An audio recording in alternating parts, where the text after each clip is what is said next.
112 runs for the loss of 1 wicket. That's what India's performance. No, 122 runs. 103 in the first session. Now you're 225. 225. Yeah. So 122 runs in the session for the loss of 1 wicket. But this session does not belong to India alone. It belongs entirely to this young sensation called Yashasvi Jaiswal. Are we sure, Shivam?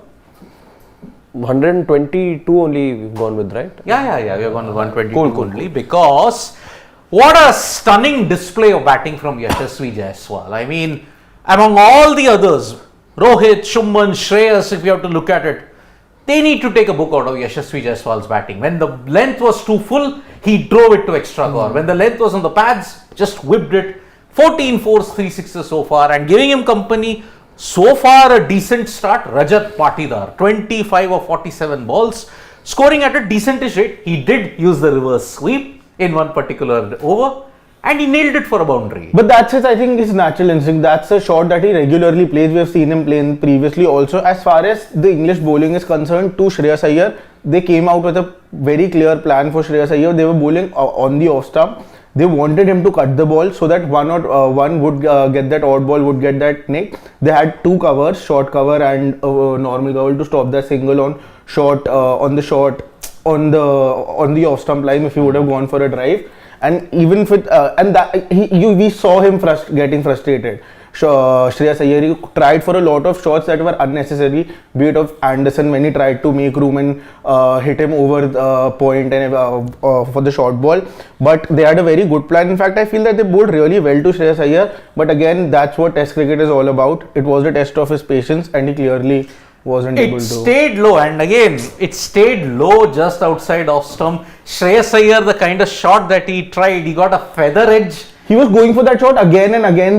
They wanted him to cut. See, they knew that some ball might just stay low, but otherwise, if it doesn't, then it might cut and be a catch. See, a bit unlucky, I would say. Very unlucky. I wouldn't say he was unlucky. He should have. He was. Why he wasn't going for the drive or the simple defense was that they had 2 players for specifically that shot to cut a single out. Short ball anyway. No. While the spinners Hartley and Bashir were bowling, they had 2 covers just for the single that they'll bowl just a little overpitched for, and if he defends and single, they were cutting a singles. But the ball that he got out on was rather shortish ball. He got beaten by the low bounce. Yeah, exactly. And he was way too early on the shot and got a feather edge. Yeah. But he was getting beaten on the cut shot earlier also, before he actually got out also. Twice or thrice he actually got beaten on the cut that ball also. So I feel it was a very clear plan for someone like Shreyas Iyer, and I feel they're using the same plan for Yashasvi Jaiswal also. The only difference is that for Yashasvi, you cannot have 2 players so up because you know he's taking on.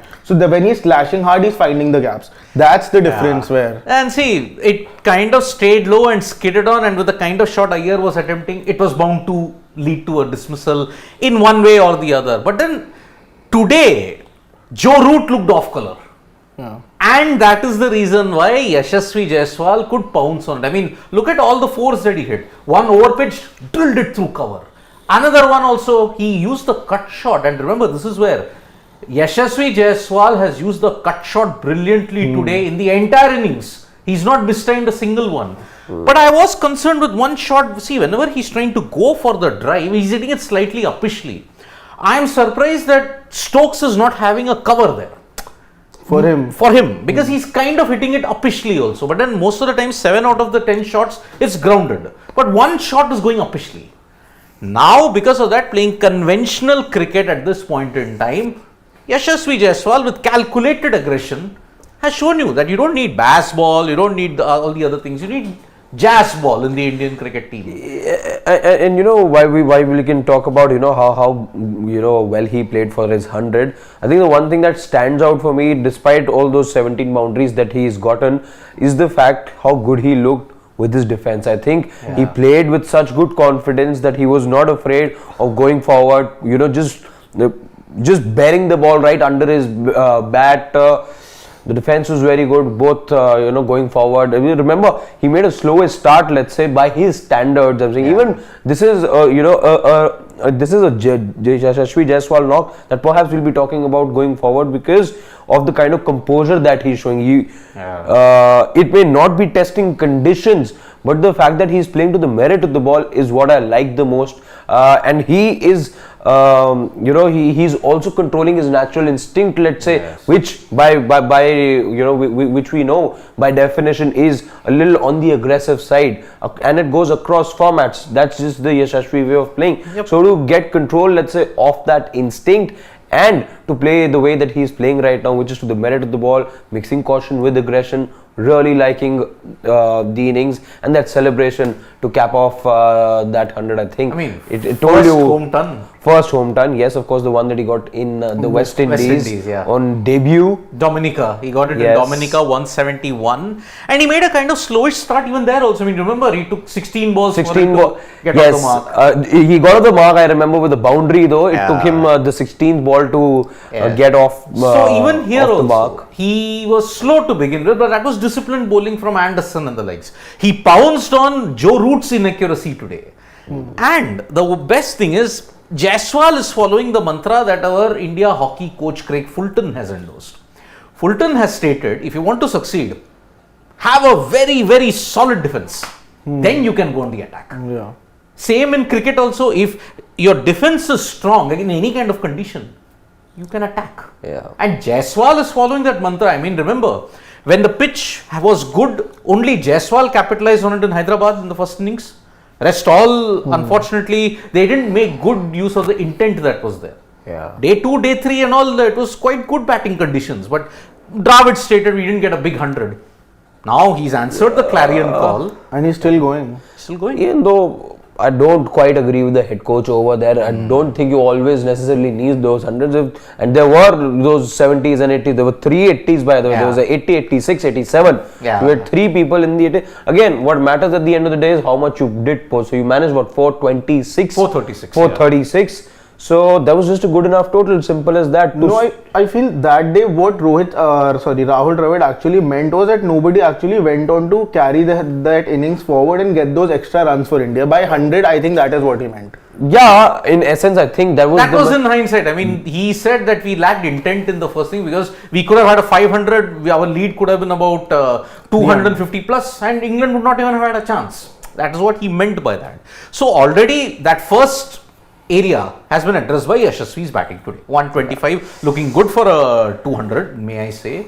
Let's not jinx it at this point in time. What about Patidar?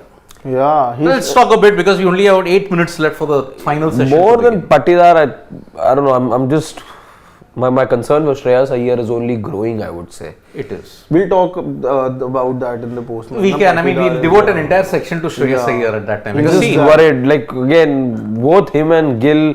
At the moment, even on the outside, we sort of get the idea that they're both, let's say, on thin ice at the moment.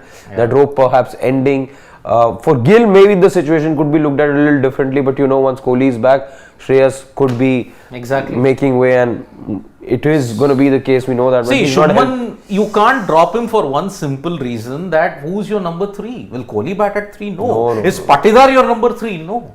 They is at best a 5. If Rahul is back for Rajkot, then what do you do? Then that means you've got a double whammy of KL Rahul and someone else. You can see both Iyer and Patidar go out. We don't know at this point in time. But speaking of Patidar, we'll spend some time talking about Patidar. But before that, we want to quickly show you something that we have in store for you. This is, by the way, a prediction that was made by Rohit Sharma all those years back. 162 weeks to be precise. And his prophecy coming true. 3 years, 2 months ago, in December 2020, if you have to look at it, Yashasvi Jaiswal, this came on the backdrop of his under-19 World Cup also. And then Vijay Hazare. Where he hit a double 100. I remember the season when even Prithvi Shaw was getting a lot of runs that season. Yes. When everyone said that they are getting flat tracks. Once he got picked by Rajasthan Royals. He's not looked back since then. I mean, he was your best batter in 2023. I mean, he outshone the likes of Josh Butler. He was doing what Butler couldn't do.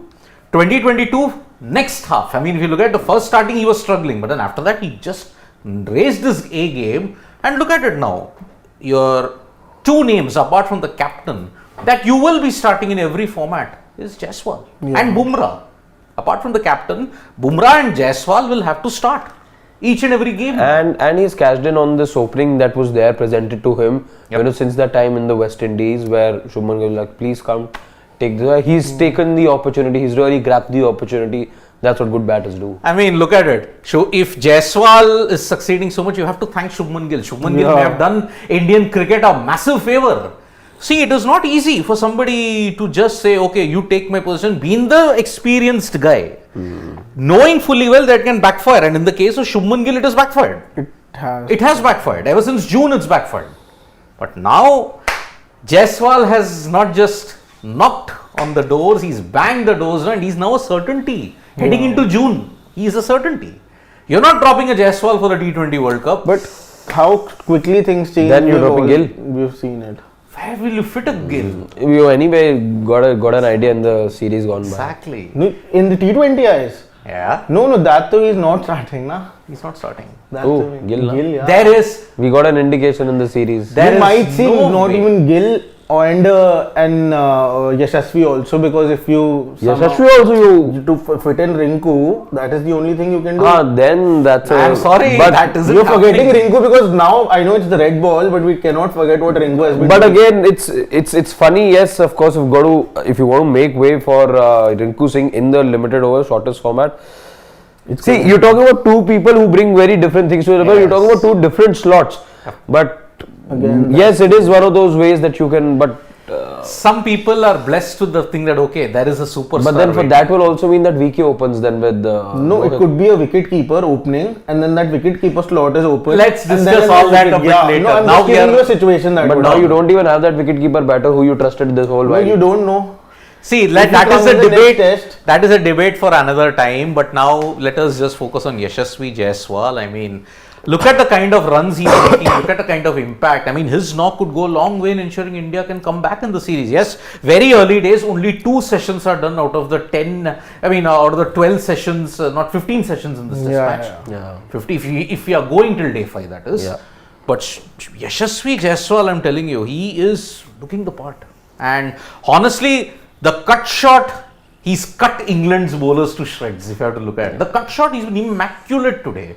Behind the wicket, square the wicket, he's been supreme with that. And even I'm even liking Rajat Patidar, who's actually following the same way that Jaiswal is playing. He's grabbing on the opportunities, 2 fours to Joe Root, back-to-back boundaries to him. Plus the reverse sweep. Yeah. Remember, now that reverse sweep will be your focus because England reverse swept, paddle swept you out of the contest in Hyderabad. So, see, Patidar, I'll tell you, he didn't have a good 2023 because he was injured. Yeah. 2022 was the time when you said, okay, this guy has something. Many people said that, okay, Sarfaraz, oh no, there is criticism. But then you can't, what wrong did Rajat Patidar do? See, he got the nod ahead. When he played South Africa, that was an indication that yes, if he's picked in the Indian red ball team, he will have to start. Yeah.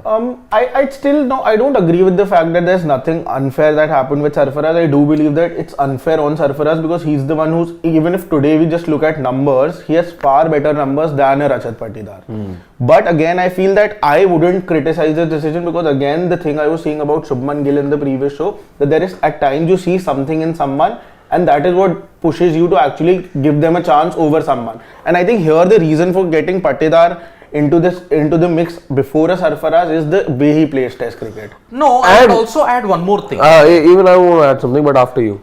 Look at the teams from where they're coming from. Sarfaraz is Mumbai, Yeah. but Patidar is Madhya MP, Pradesh. yeah. And Madhya Pradesh are the laggards. For him to make a breakthrough after having a consistent run for a team that is not doing well in the domestic circuit, sure, they come to quarters, semi-finals. MP? But, yeah, I mean, they This won in time 2022. This time they are looking like good. That was Yeah. with Chandrakant Pandit. With Chandrakant Pandit. Again, he's back with them. But look at Sarfaraz, on which team he's playing from? Mumbai. Mumbai produces players left, right and center in the Indian cricket scenario. True. So, the weight of Patidar's runs are far more than what you can think of Sarfaraz. Because Sarfaraz, he is with the best domestic team in India. Whereas Patidar is getting it in a much more difficult situation. But I think Patidar is getting rewarded over here for the fact that, you know, he was ideally named the replacement for Virat Kohli. Now that you have this opening there and you have two batters who've gone out of the 11, it's just, you know, the fact that he was first in queue and you were looking, he was, remember, named as replacement of Virat Kohli. So proper batter you're getting over there, and I think that's also one of the reasons. Nothing wrong that Sarfaraz has done, let's say, or nothing more that he would have done. If it were him, if it was him who was named as the replacement to Virat Kohli, then of course he would have made the 11 and not Rajat Patidar. But the fact that Patidar has now been travelling with the team and has been waiting for his chance, I think it's just the way, you know, it's just the way that he got rewarded. Why he's picked before Sarfaraz? Because ideally, even in that scenario, I think why he just looking at the numbers, he averages around 69 point something Sarfaraz. And 35. Patidar, no, 45. So there's a lot of difference in terms of runs also. So I feel the only reason they have gone with the Patidar ahead of Sarfaraz, I don't think it's wrong. It's unfair on Sarfaraz, yeah, of course, but again, not. But how is it unfair? I just see. He did everything he could. I would say rather it would have been unfair on Rajat Patidar then. Yes. Had you played Sarfaraz. If you got in Patidar first and then played Sarfaraz. No, in this 11 I'm saying. Then it would have been wrong, Wrong on Patidar. Because they got him. I'm saying ideally in place of Virat also, if they would have gotten Sarfaraz, that should have been a little more fair. But the reason I think Patidar is in the mix is purely because of the reason his attacking approach he plays. See, if Patidar makes a good score, say 50, 75, let's hope he makes 100 on debut. You are going to increase the selection headache a whole lot more. Then you'll not see Sarfaraz again in this side. But if KL and Virat are back, who are you going to drop? That will be the thing. He'll be in the squad. Which I was saying that the two players who've gotten out, one, just one of course getting out in the second, the other one getting out in the first session. I think, you know, high time. They really will have to do something in the second innings now, because that situation is going to arise in about a week's time, a little over a week's time. That situation is going to arise. As I said, good luck in selecting the Indian cricket team for the remaining 3 tests. If Patidar has a good test match, if he has, because see, your top 3 is secure. Your middle order is going to have a churn. That's for sure at this point in time. So 103 runs in the first session, 122 runs in the second session. How many do you think that India are going to end up with at the end of the day? Because we are the players have. So we'll quickly wrap this with predictions. I think India getting about 130 in this session. So that means they'll end on 355 if that is the case. And you see 2 wickets. I see 1 wicket falling. 1 wicket falling. Okay. I would say 340. Okay. For the loss of 4 wickets. I'd say 350 for the loss of 5 wickets, but Yashasvi still. Yashasvi will get a double 100. Then double 100. Yeah. So we'll take one comment and then let's see, 1 or 2 comments. Let's see if they have given us anything. Shivam? Last 1-2 comments and then we'll call it quits.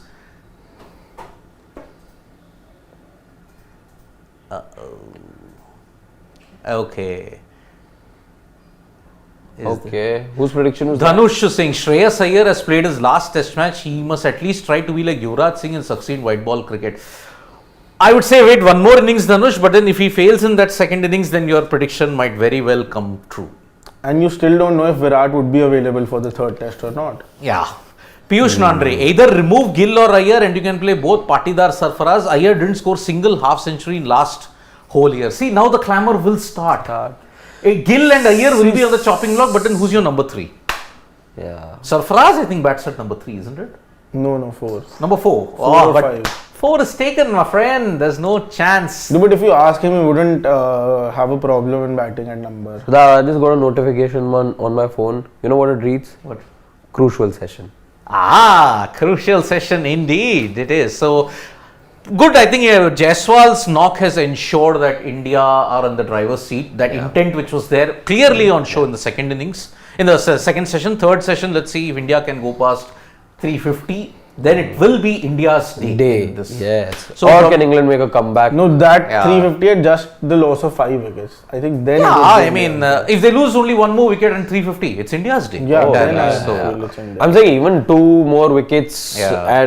but if India are to get around 350, still India's day. it is. So Jaiswal, brilliant knock indeed. And from me, Shashwat and Harshad, we'll be back for the final session where we're going to have a longer debate about this. Lot of debates, especially on Jaiswal, Patidar, Gill, Shubman. It's hotting up. So bye-bye guys. See you.